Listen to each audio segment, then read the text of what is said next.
na ang mga botante po dapat ay maging, kukunin ko po yung sticker na nakasulat kay Madam, maging mapanuri. Huwag pong magpaloko sa mga sinasabi sa iilang campaign ads. Alamin ang katotohanan, iwasan ang fake news. Dignidad mo, boto mo. Kinopya ko po yan lahat mula sa kanyang sticker. Yun lamang po.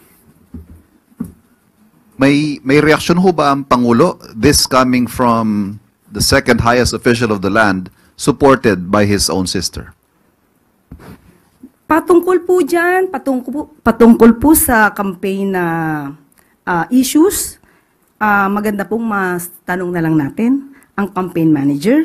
Mas authorized po siyang magsalita patungkol po sa ganyang klaseng relasyon. But have you taken this up with the President? What are his thoughts on this? Patungkol po sa kanyang kapatid? No, yeah. This particular ad, for example, which is Of course, the latest. hindi po nais ng ating Pangulo na magitong klaseng mga negatibo na pangangampanya.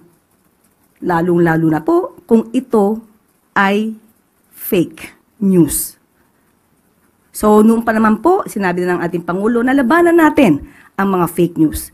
Mas hindi maganda kung ito ay gagawing naratibo sa isang pangangampanya.